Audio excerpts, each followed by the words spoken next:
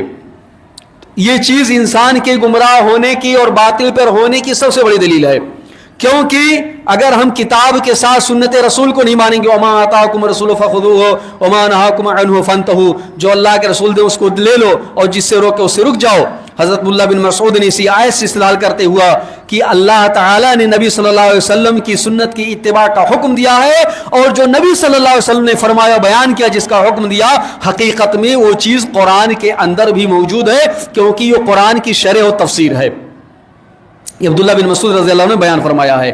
اس کے علاوہ ایک بڑی اور چیز جو ہے، جس کے ذریعے سے حق واضح ہوتی ہے کتاب و سنت کے بعد، وہ اجماع امت ہے۔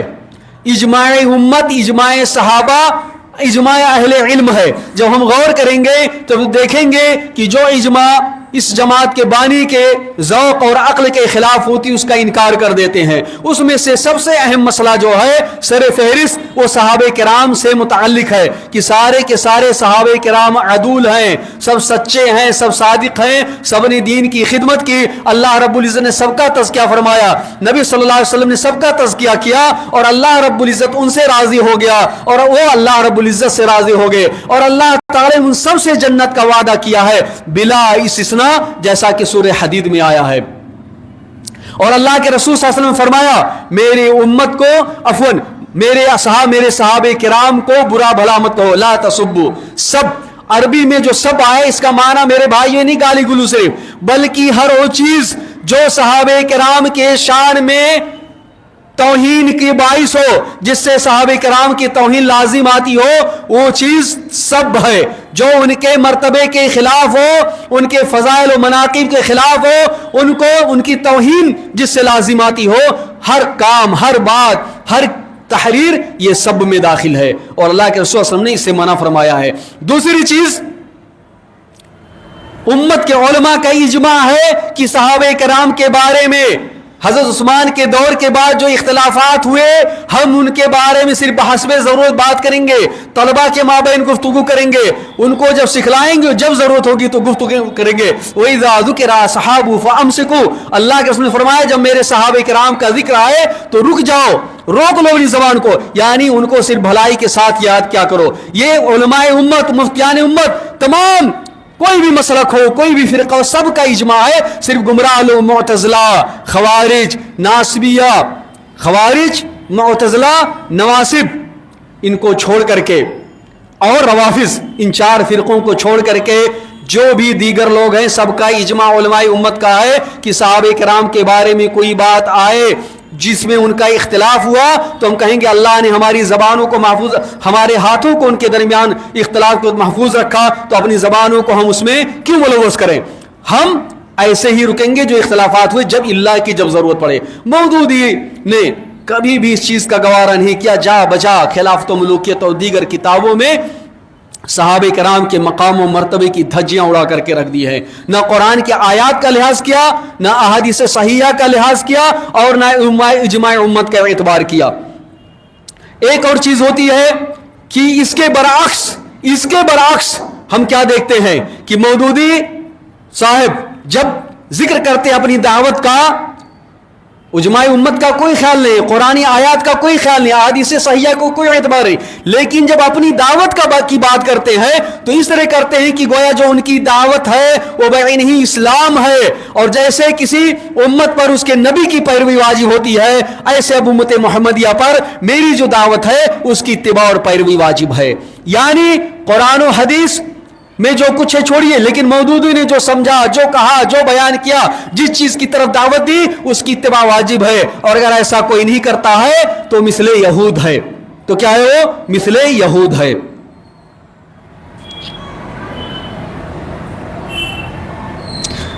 ایک اور بات آپ دیکھتے ہیں، قرآن کی صریح دلائل پر اعتبار نہیں، احادیث کے نصوص پر اعتبار نہیں. قرآن کی بہت سارے دلائل ابھی ہم دیکھیں گے بعد میں کیسا جب اسماء صفات کی بات آتی ہے دیگر چیزیں کیسا تروڑا مروڑا اور اس کی تعویل کی ہے مودودی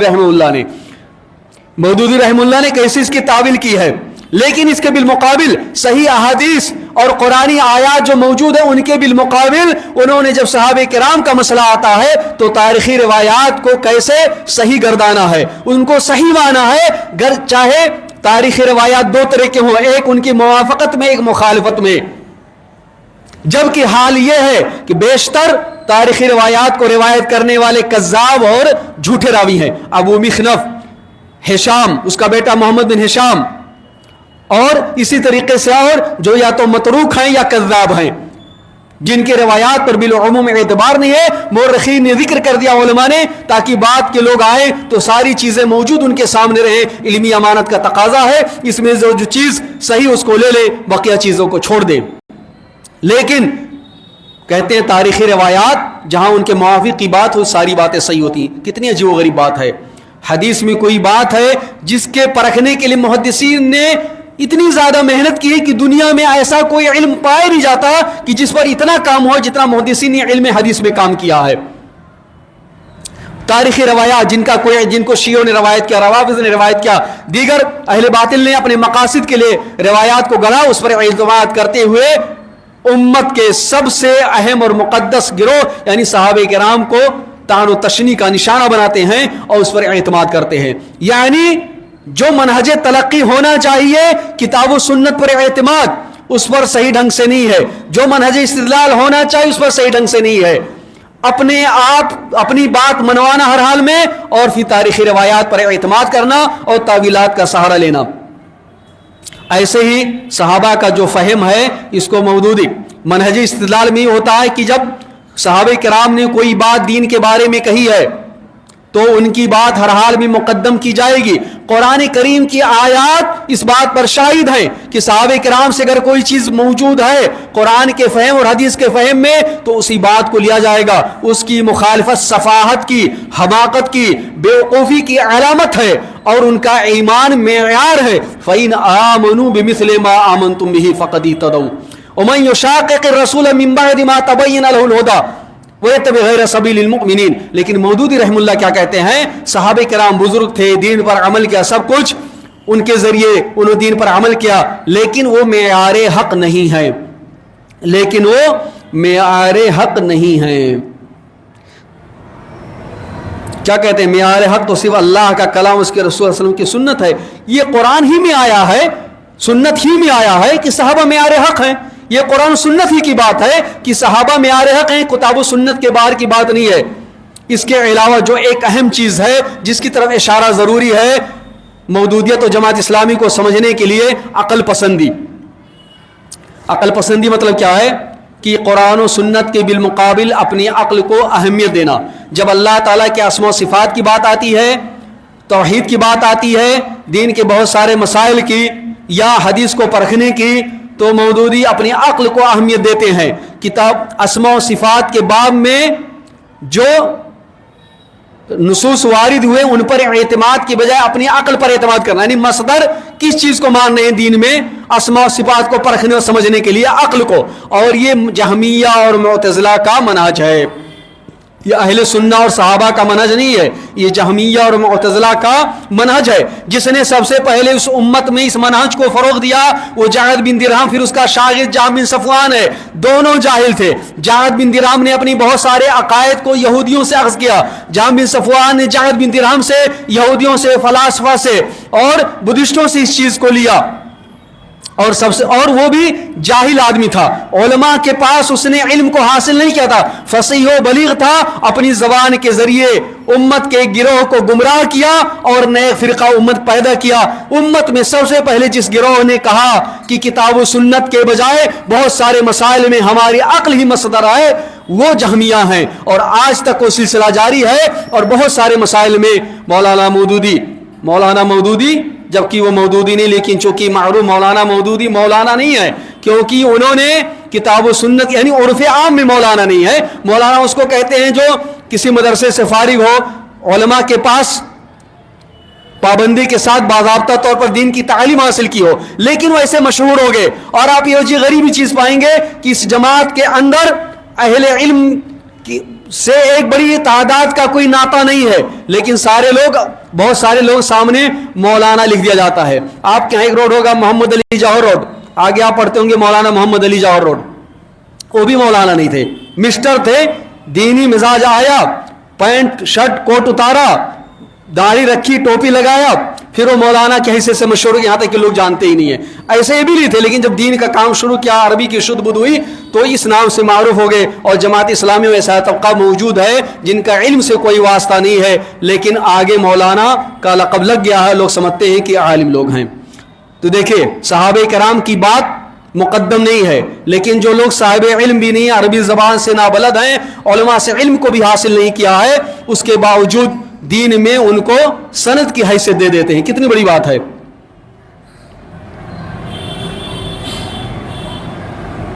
حالانکہ مودودی نے خود اپنی بعض کتابوں میں کہا ہے کہ دین کے لیے ضروری ہے بات کرنے کے لیے، جاننے کے لیے، کہ انسان کے پاس اچھی نیت ہو، اور دوسری بات اس کو سکھانے والا کوئی معلم ہو، اس کا کوئی معلم ہو، کوئی شیخ اور کوئی گرو ہو جو اس کو سکھلائے. لیکن عملی طور پر اس چیز کی تطبیق خود ان کی اپنی ذات پر نہیں ہے، اور یہی چیز بعد میں ان کے یہاں متبعین کی موجود ہے. کہتے ہیں کیسے دین کا علم حاصل کیا؟ تو آپ سنیں، یار کتابوں کا مطالعہ کیا ہے. یہ فتنہ ہندوستان میں جہاں بن صفوان نے یہ فتنہ اس دور میں شروع کیا تھا، 2 صدی ہجری کے شروع میں. اور آج اس دور میں ہندوستان میں جس نے سب سے پہلے مکمل طور پر واضح طور اس فتنے کو شروع کیا، وہ مودودی اور ان کے گروہ کو لوگ ہیں کہ جس کا علم سے کوئی واسطہ نہ ہو، وہ دینی جامع میں آ جائے، چند کتابوں کو پڑھ لے، اور پھر اپنی دانشورانہ حیثیت جمانے کے لیے دین کے بارے میں باتیں کرنا شروع کر دے اور جو چاہے کہے. اس کے برخلاف آپ پائیں گے کہ یہ جماعت جتنے علماء امت ہیں، ابن تیمیہ ہوں، ائمہ اربعہ ہوں، اس کے بعد کے لوگ ہوں، آپ پائیں گے کہ سب کو لوگ کہتے ہیں انہوں نے دین کو سمجھا ہی نہیں. کسی نے اگر دین کو صحیح ڈھنگ سے سمجھا تو کس نے سمجھا؟ مودودی نے. اسی لیے دین کے بارے میں جب آپ دیکھیں گے ان کی کتابوں اور مودودی کی لٹریچر کے علاوہ اس جماعت کے فرد کسی کی بھی کتاب کو نہیں پڑھتے ہیں، الا ماشاء اللہ، الا من رحم اللہ. اسی وجہ سے جو ان کے اندر گمراہیاں ہیں ان کے اندر بھی پائی جاتی ہیں. نتیجہ ان ساری چیزوں کا کیا ہوا؟ منہج تلقی، یعنی کتاب و سنت کو حقیقی معنوں میں مصدر نہ ماننا. جو اہل سنہ اور صحابہ کا منہج ہے استدلال و استنباط کرنا کہ اس پر نہ چلنا، اجماع امت کی خلاف ورزی، عقل پرستی اور عقل کے پیچھے چلنا، اور بلا علم دین میں گفتگو کرنا، اور علماء سے بدظنی. آپ پائیں گے ان کے ہاں جب بات کریں گے تو پتہ چلے گا آدمی آپ سے کہے گا ایسا ہوا ہے لوگوں کے ساتھ، اپنے علم میں اضافہ کیجئے اور مطالعہ کیجئے. جب معلوم کریں گے تو کتنا پڑھا لکھا خود جو کہہ رہا ہے 5ویں جماعت یا مکتب، کیا کہے گا؟ اپنے علم میں اضافہ کیجئے. جو 2 تک بھی نہیں پڑھا ہے، جاہل ہے، چند کتابیں مودودی کے پڑھ لو، کہے گا صحابہ کرام جو غلطی ہوئے تھے تو غلطی کو کیوں نہ بیان کریں. کوئی کہے گا ان میں سے، یہ فردی گفتگو کی بعض مثالیں میں بیان کر رہا ہوں، کہ حضرت ابو بکر کے سوا کسی نے غلطی نہیں کی صحابہ کرام میں سے، نعوذ باللہ من ذالک. صحابہ کرام میں حضرت ابو بکر کے علاوہ، یعنی سیاست اور حکومت کے معاملے میں، ساری چیزوں نہیں، سیاست اور حکومت کے معاملے میں. اور دلچسپ بات یہ ہے کہ سارے افراد عموماً کون ہیں؟ جو اپنے آپ کو کہتے ہیں کہ ہمارا تعلق جماعت اہل حدیث سے ہے. دعویٰ کیا ہے؟ کہ ہمارا تعلق جماعت اہل حدیث سے ہے، لیکن جو جماعت اسلامی دین کا کام کر رہی ہے اور مودودی نے دین کو صحیح سمجھا ہے، اس لیے ہم ان کے ساتھ ہیں. اس طرح کی باتیں کیوں ہیں؟ تو اس کی صورت کس شکل میں ظاہر ہوئے؟ سارے نتائج اس کے، دین کی نئی تعبیر، دین کی نئی تعبیر. اب مولانا مودودی کو پائیں گے دین، عبادت، رب، الہ، ہر چیز کی نئی تعبیر کر دی. الہ کا معنی، رب کا معنی، دین کا معنی، عبادت کا معنی، جو ساری چیزیں نہیں موجود ہیں وہ ساری چیزیں ان کے یہاں آ گئی. اور اس کے نتیجے میں جب آپ غور کریں گے تو مستشرقین، یعنی وہ یورپی لوگ، اسکالر، جنہوں نے دین اسلام کے بارے میں علم حاصل کیا اور مقصد یہ تھا کہ ایسی چیزیں حاصل کی جائیں، معلوم کی جائیں جن کے ذریعے ممکن ہو سکے، اگرچہ صحیح نہ ہو لیکن شبہات لوگوں کے ذہنوں میں ڈالنا ممکن ہو سکے اسلام اور مسلمانوں کے تعلق سے. جب آپ ان کی تحریریں دیکھیں گے اور مودودی صاحب کی تحریریں دیکھیں گے تو آپ عموماً کوئی فرق نہیں پائیں گے. یہ ساری چیزیں کیوں ہوئیں؟ آپ دیکھیں گے کہ عبادت کا معنی ان کے ہاں کیا ہو گیا. عبادت کا معنی یہ نہیں جو ہم سمجھتے ہیں نماز پڑھنا, زکوٰۃ ادا کرنا, شہادتین کی گواہی, روزہ رکھنا, اچھے سلوک کرنا, اللہ کے حقوق ادا کرنا, ماں باپ کے حقوق ادا کرنا, ساتھیوں کے حقوق ادا کرنا, سب کے ساتھ گرچہ جس کا جو حق ہے وہ ادا کیا جائے, اور نماز, روزہ, حج و زکوٰۃ یہ ساری چیزیں انجام دی جائیں. نہیں, عبادت یہ نہیں ہے. دین حکومت کا نام ہے. دین کس چیز کا نام ہے؟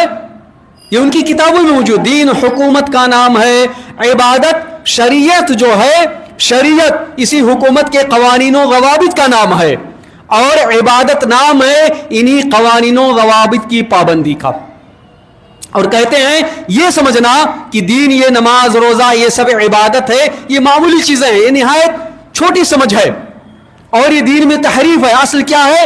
اصل یہ ہے کہ جو اصلی عبادت ہے اس کے لیے ساری چیزیں تمرینات ہیں اور ٹریننگ ہیں. اصلی عبادت کیا میرے بھائیوں؟ حکومت الہیہ کے قیام کے لیے کوشش کرنا. حکومت الہیہ کے قیام کے لیے کوشش کرنا, یہ اصلی عبادت ہے جو مولانا مودود نے سمجھا ہے. اور عبادت کا معنی بدل دیا اطاعت سے.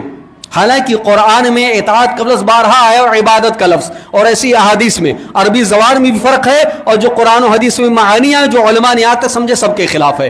اس لیے تاکہ جو ان کے ذہن میں سمایا ہوا ہے کہ انبیاء کے آنے کا مقصد ہے کہ حکومت الہیہ قائم کی جائے, وہ اس کے لیے دلائل اختیار کیے جائیں. پورے دین کو بدل دیا. نماز, روزہ, ساری عبادات کا فائدہ ہے, لیکن ان کا مقصد یہ نہیں ہے کہ یہ حکومت حاصل کرنے کے لیے ٹریننگ ہے اور نظام حکومت کے مطابق چلنے کے لیے. ایسی کوئی بات نہیں ہے.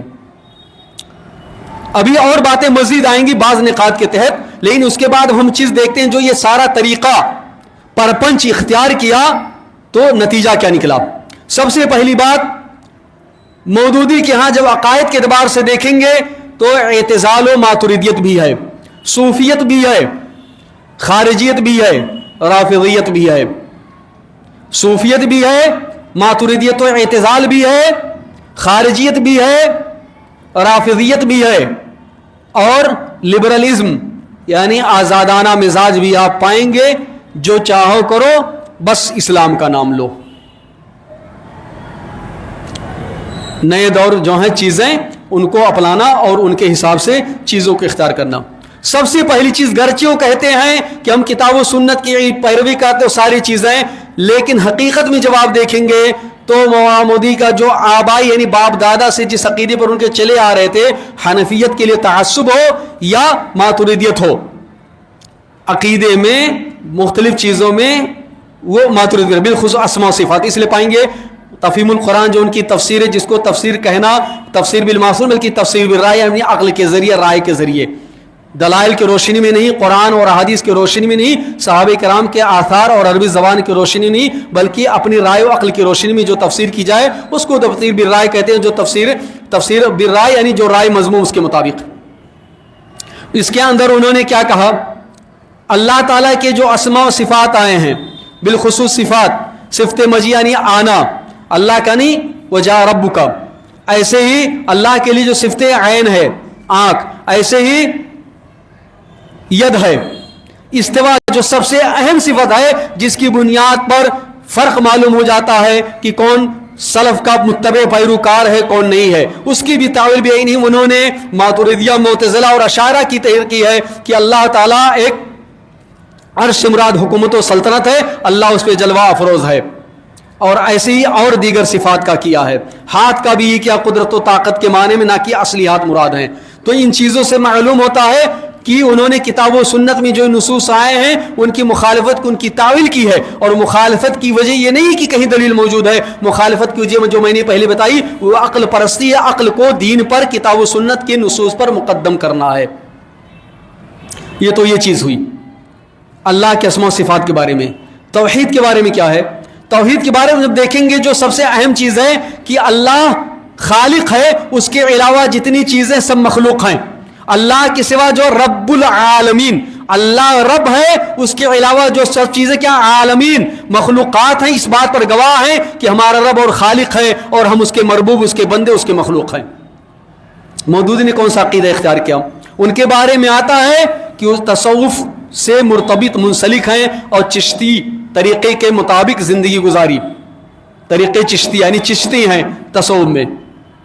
سب سے اہم چیز جس کے بارے میں ہمارے اوپر واجب کی عقیدہ صحیح ہو توحید ہے اللہ کی. مودودی نے جو تفہیم القرآن کے اندر ہی چیزیں موجود جب آپ دیکھیں تو کیا کہتے ہیں کہ جو صوفیہ کا عقیدہ ہے یعنی وحدت الوجود کے قائل ہیں. کس کے قائل ہیں؟ وحدت الوجود کے قائل ہیں. بے شان اطلاق انہوں نے کہا جو آدمی سمجھتا وہ جانتا ہے کہ یہ چیز صوفیہ کی اصطلاح ہے. اس کا مطلب یہ ہے کہ اللہ تعالیٰ کسی صفت سے متصف نہیں ہے, اس کی کوئی ذات نہیں ہے, اس کی کوئی صفت نہیں ہے, وہ بے صفت بے اسما ہے. اور جب اللہ تعالیٰ نے حضرت موسیٰ کے لیے تجلی فرمائی جیسا کہ مودودی نے فرمایا ہے تو اس لیے کہ اللہ تعالیٰ تو زمان و مکان کے قید سے آزاد ہے, کسی جگہ بنے نہیں, وہ عرش پر مستوی نہیں ہے, عرش کے اوپر نہیں ہے, بلکہ جیسا کہ دوسری جگہ انہوں نے کہا واضح طور پر اپنی ایک دوسری کتاب میں فرمایا ہے کہ وہ ہر جگہ ہے. کہاں ہے؟ وہ ہر جگہ ہے.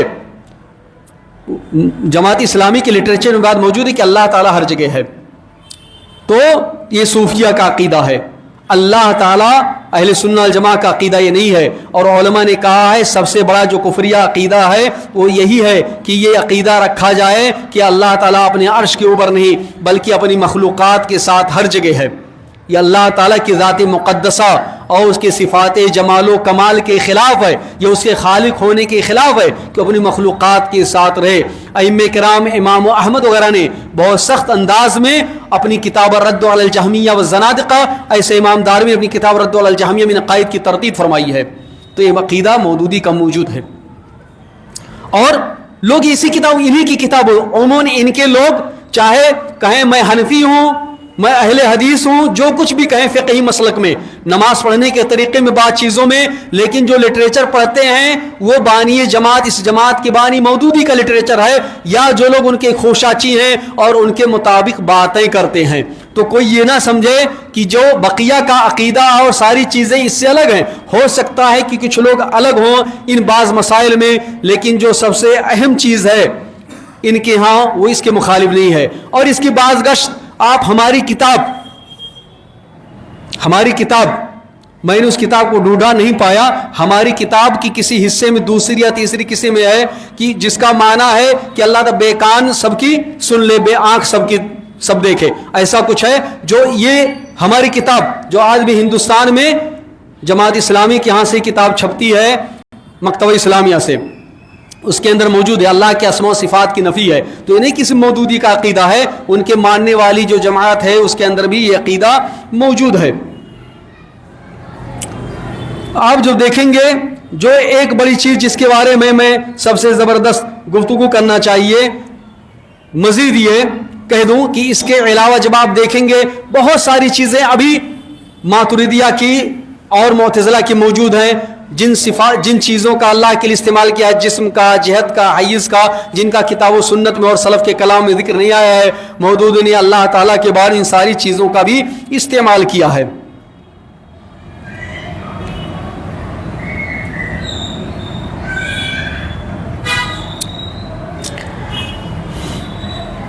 سب سے بڑی چیز جو اس جماعت کو دیگر جماعت اور دیگر فرقوں سے ممیز کرتی ہے وہ امامت کا اور صحابہ کا مسئلہ ہے. مسئلے امامت و خلافت یعنی حاکم سے متعلق جو مسائل دین میں ہیں, حکومت کیسی ہونی چاہیے, حکمراں کو کیسا ہونا چاہیے, حکمراں کے کیا حقوق ہیں, اور حکمراں کے اوپر رعیت اور رعایا کے کیا حقوق ہیں, یہ سارے مسائل اس سے متعلق جو ہے. مودودی کی نگاہ میں جیسا کہ انہوں نے اپنی کئی کتابوں میں فرمایا ہے جتنی حکمراں موجود ہیں ان میں کوئی صحیح نہیں ہے, سب فاسق و فاجر اور طاغوت ہیں. ہمیں اس بات کے لیے کوشش کرنا چاہیے کہ ہم سب کو جڑ سے اکھاڑ پھینکیں اور ایسی جماعت تیار کریں جو مکمل اسلام پر عمل کرنے والی ہو. وہ اپنے علاوہ, اپنی جماعت کے علاوہ کسی کو حق پر سمجھتے نہیں ہیں. اور خوارج کی جو سب سے بڑی نشانی ہے وہ یہ ہے کہ جو ہم سمجھتے ہیں وہی حق ہے, جو ہم سمجھتے ہیں وہی حق ہے, مکمل حق ہمارے پاس ہی ہے, اور ہمارے اوپر واجب ہے کہ ہم ذہنی اعتبار سے اپنے آپ کو لوگوں سے الگ رکھیں, اس بات کو سمجھیں کہ ہم ہی اہل حق ہیں, بقیہ ہمارے علاوہ اہل باطل ہیں, اور جب ہم کو موقع ملے گا تو ہم اس چیز کو واضح کر دیں گے اور بتلا دیں گے کہ ہم آپ سے الگ ہیں, چاہے زبان کے ذریعے ہو, چاہے ہتھیار کے ذریعے ہو, چاہے کسی اور چیز کے ذریعے. وہ لوگ جو ہتھیار نہیں اٹھاتے ہیں, ہتھیار کا استعمال نہیں کرتے ہیں خوارج میں سے, لیکن عام مسلمانوں کے بیچ میں ہوتے جن کا عقیدہ یہ ہوتا ہے کہ ہم ان سے الگ ہیں, جب موقع ملے گا تو ہم الگ ہو جائیں گے, اور حقیقت میں ہمارے دشمن ہیں, چاہے بھائی ہو یا دوست ہو.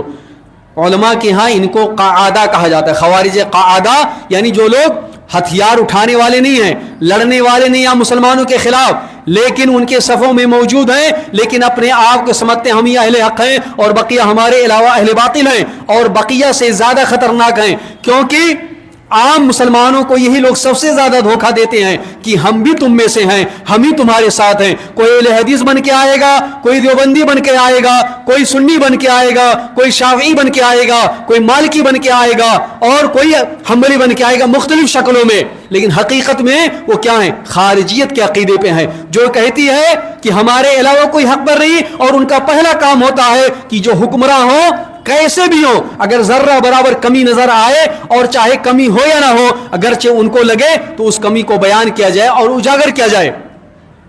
یہ سب سے پہلی صفت ان کی ہے. سب سے پہلی صفت یہ ہے کہ دیگر لوگ برے ہیں, کوئی اچھائی نہیں, ساری اچھائیاں ہمارے یہاں ہی موجود ہیں. اسی لیے آپ دیکھیں گے کیا کہا, یہ دعوت قائم ہو چکی ہے جو مکمل اسلام کے مطابق ہے. اب امت محمدیہ کے لیے روا نہیں ہے کہ دعوت قائم ہونے کے بعد اس دعوت سے اعراض کرے, منہ موڑے, اور جو ایسا کرے تو سمجھ لے اپنے آپ کو یہود کی طرح, یہود کی جماعت کی طرح, یہود کی طرح اپنے آپ کو مان لے. اور بعض اہل علم نے کہا یہ جو نام ہے جماعت اسلامی, یہ اس بات کی خود گواہ ہے کہ اپنے علاوہ کسی اور کو حق پر نہیں سمجھتے ہیں, یعنی یہ نہیں حق پر بلکہ اسلام ہی میں نہیں سمجھتے ہیں, کیونکہ اس کا معنی یہ ہے جو اسلام ہمارے پاس وہی ہے, ہمارے پاس کسی اور کے پاس اسلام نہیں ہے. یہ بات حافظ محمد گودلوی رحمہ اللہ نے کہی ہے, جو بہت بڑے اہل حدیث عالم ہیں اور بہت بڑے محدث ہیں. شروع میں جب لوگوں نے جماعت اسلامی اور مودودی کے افکار کو سمجھا نہیں تھا, اس وقت گودلوی رحمہ اللہ نے مودودی کے افکار کا تعاقب کیا تھا اور اس کا رد کیا تھا. تو یہ چیز موجود ہے. اور آپ دیکھیں گے کہ یہی چیزیں بعد میں سید قطب کہاں پہنچتی ہیں. سید قطب نے جو امامت و حکمرانوں کے بارے میں باتیں کہی, اور عام مسلمانوں کے بارے میں کہ سب جاہلیت غلہ پر ہیں, سب گمراہی کے شکار ہیں, ہمیں ایک خالص اسلامی تہذیب اور سماج بنانے کی ضرورت ہے. یہ عربی ان کی کتابیں جب ترجمہ ہو کر کے عرب ممالک میں پہنچی, سید قطب نے ان کتابوں کو پڑھا تو اس کو سمجھا, اسی کو اختیار کیا اور عربوں کے مابین اس کو رواج دیا, جس کے نتیجے میں یہی عقیدہ اخوان المسلمین کے یہاں پیدا ہوا اور ظاہر ہوا. اور چونکہ یہاں سب مسلمان ہیں اور اسلامی حکومتیں ہیں, اس لیے بعض لوگ تو ایسے ہوئے جنہوں نے ہتھیار بھی اٹھایا اور عام مسلمانوں کا قتل عام بھی کیا, اور آج بھی عقیدہ ان کے اندر موجود ہے. سید قطب ساری جو اسلامی سوسائٹی معاشرے موجود ہیں سب کے کفر کے قائل ہیں, کوئی بھی صالحیت اور حقیقی دین پر قائم نہیں ہے. یہ بنیاد کس نے فراہم کی؟ مودودی نے. تو مودودی کا لٹریچر نہایت خطرناک ہے. اس دور میں امت کے اندر خونریزی کا سبب بننے والے اور امت کے نوجوانوں کو بھٹکانے والے, اور یہ بتلانے کے لیے کہ اسلام عبادت کے لیے نہیں اور انبیاء کرام عبادت اور اللہ کی طرف توحید کی دعوت دینے کے لیے نہیں آئے, بلکہ اس کام کے لیے آئے کہ حکومت الہیہ قائم کی جائے اور اللہ کی حکمرانی ہو, اور اس کے لیے دینی اصطلاحات اور دینی الفاظ کو توڑا مروڑا, جس کے نتیجے میں آپ دیکھیں گے بہت سارے لوگ گمراہ ہو گئے اور آج تک گمراہی کے شکار ہیں. اس کے علاوہ وقت کے حساب سے نہیں, باتیں بہت لمبی ہیں اور ساری چیزیں ان کی کتابیں موجود ہیں. ایک اور چیز جو نہایت خطرناک, جس کے بارے میں پہلے اشارہ آ چکا, صحابہ کرام کے بارے میں جب آپ دیکھیں گے تو مولانا مودودی کی ہاں خلافت و ملوکیت اور دیگر کتابوں میں جب آپ پڑھیں گے صحابہ معیار حق نہیں ہے, جبکہ قرآن و سنت کی حقیق واضح خلاف ورزی ہے.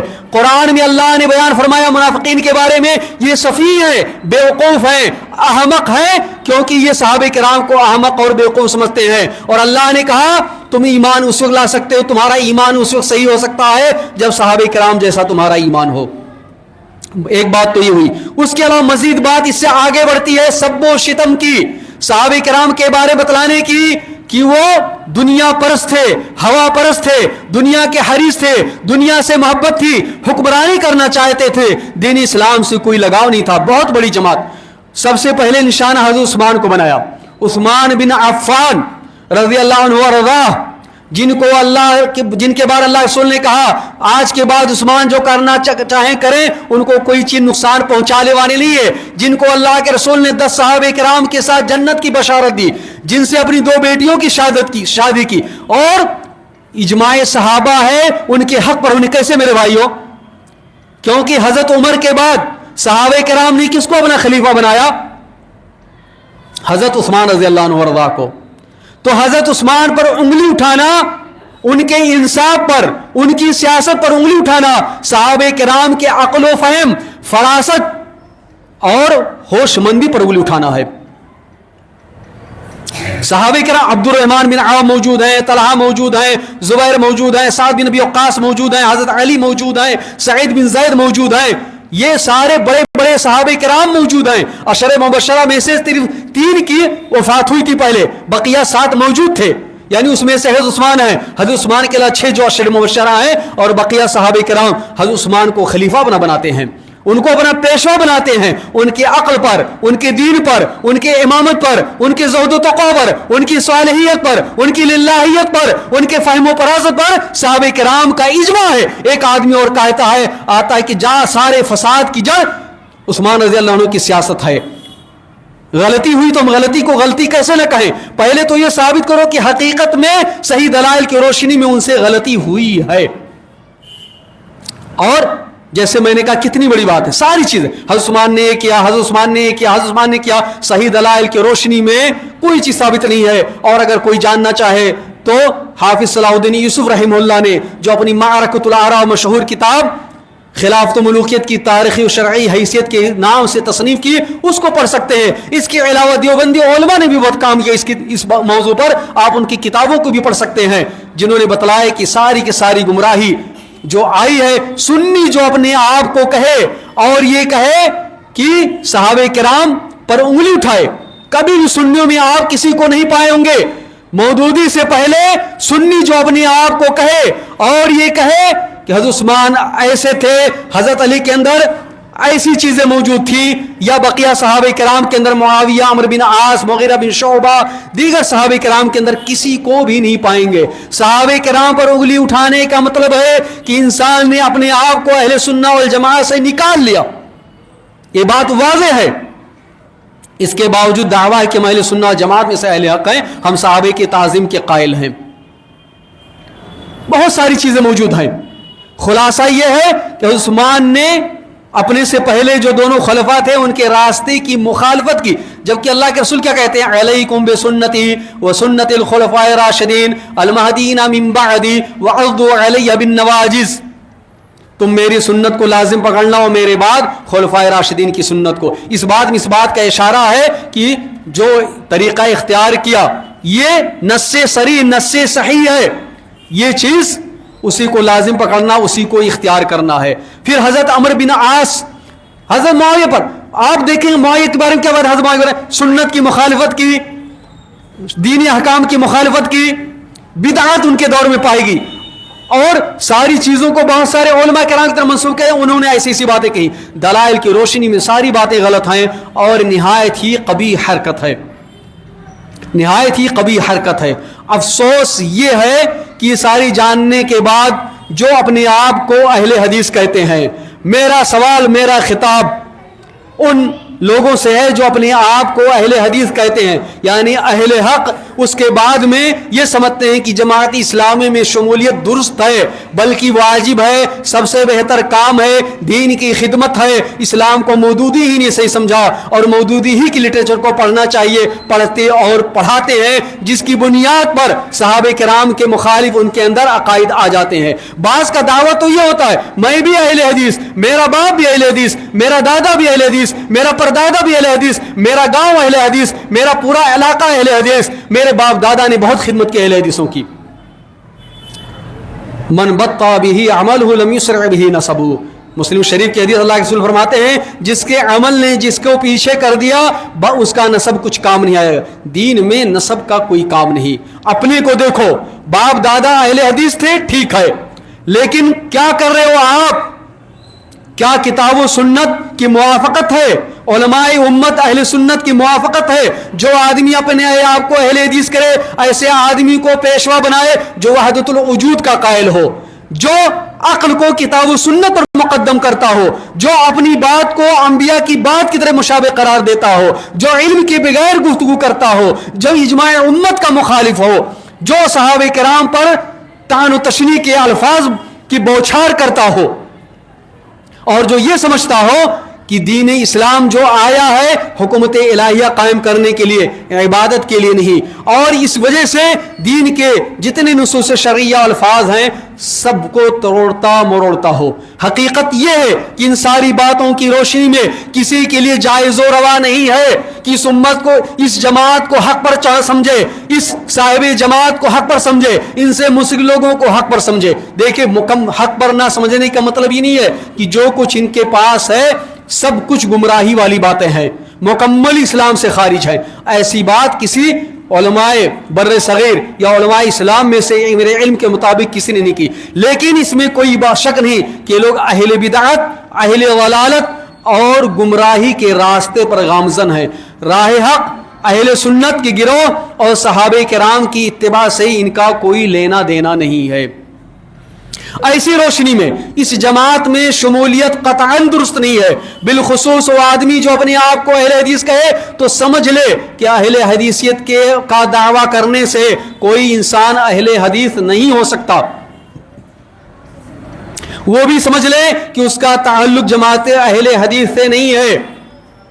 حقیقت میں وہ جب جماعت اسلامی کا متبع اور مودودی کی باتوں کا متبع اور پجاری ہے تو اس کا بھی معاملہ انہی جیسے ہے، دعویٰ سے کچھ بھی نہیں ہونے والا ہے۔ سب سے اہم منہج ہے منہج تلقی، منہج استدلال، عقیدہ، اور ان ساری چیزوں میں وہ منحرف ہیں اور انسان انہی کی پیروی کرتا ہے۔ آخری بات جو میں کہنا چاہتا ہوں، مودودی نے یہ دعویٰ کیا کہ ہم نے اس جماعت کو اس لیے بنایا ہے تاکہ یہ احیاء دین ہو، تجدید کا کام ہو۔ حقیقت میں جب آپ غور کریں گے تو مودودی نے تجدید کا کام نہیں کیا، تجدد کا کام کیا ہے، تجدید کا نہیں۔ یعنی دین کی جو سنتیں مٹ گئی تھی، مسلمانوں جن کو فراموش کر دیا تھا، دوبارہ ان کو زندہ نہیں کرنے کا کام کیا ہے، بلکہ دین کے اندر نئی نئی چیزوں کے لانے کا کام کیا ہے، احیاء دین اور تجدید دین کے نام پر، اور اس نام پر کہ ہم حکومت الہیہ قائم کرنا چاہتے ہیں۔ جبکہ آپ انبیاء کو دیکھیں گے، انبیاء میں سے حکومت کس کو ملی؟ صرف ہمیں بادشاہوں میں کن کا نام ملتا ہے؟ سلیمان علیہ السلام اور ان کے باپ داؤد علیہ السلام۔ اس کے علاوہ جنہوں نے حکومت پائی وہ کون ہیں؟ موسیٰ علیہ السلام، اور ان کے بعد ان کے جانشین یوشع بن نون اور بعض انبیاء بنی اسرائیل۔ پھر نبی صلی اللہ علیہ وسلم کو مکمل سیادت اور امامت ملی۔ بقیہ انبیاء کے بارے میں بھی قرآن و حدیث میں آیا ہے، بلکہ اللہ تعالیٰ نے کہا وَلَقَدْ بَعَثْنَا فِي كُلِّ أُمَّةٍ رَسُولًا أَنِ اعْبُدُوا اللَّهَ وَاجْتَنِبُوا الطَّاغُوتَ، کہ اللہ کی توحید کی طرف دعوت دو۔ کبھی کسی نبی نے اس کی دعوت ہی نہیں دی۔ پریشانی اسی لیے ہے اور امت کے لیے مصیبت کھڑی کر دی کہ جہاں بھی امت محمدیہ موجود ہو دوسرے لوگ یہ سمجھیں کہ ہمارے خلاف یہ کام کرنا چاہتے ہیں، یہ ہمارے خلاف سازشیں کر رہے ہیں، ہماری حکومت کا تختہ پلٹنا چاہتے ہیں، تب جبکہ ایسی کوئی بات انبیاء کی تعلیمات میں ہی نہیں۔ اقامت دین اور توحید کی طرف دعوت ہے۔ نبی صلی اللہ علیہ وسلم نے صحابہ کرام کو حبشہ جانے کا حکم دیا۔ وہاں حبشہ کا حاکم کیا تھا؟ نصرانی، پناہ لینے کے لیے۔ اگر اقامت حکومت ہی مطلوب ہوتا تو سب سے پہلے یہ ساری چیزیں کی تھی، لیکن کسی نبی نے نہیں کیا، تو یہ بات معلوم ہوئی۔ دوسری بات، جو مودودی نے جس چیز کی طرف دعوت دی اور آج بھی جماعت جس چیز کی طرف دعوت دیتی ہے، کیا یہ لوگ اس میں کامیاب ہوئے؟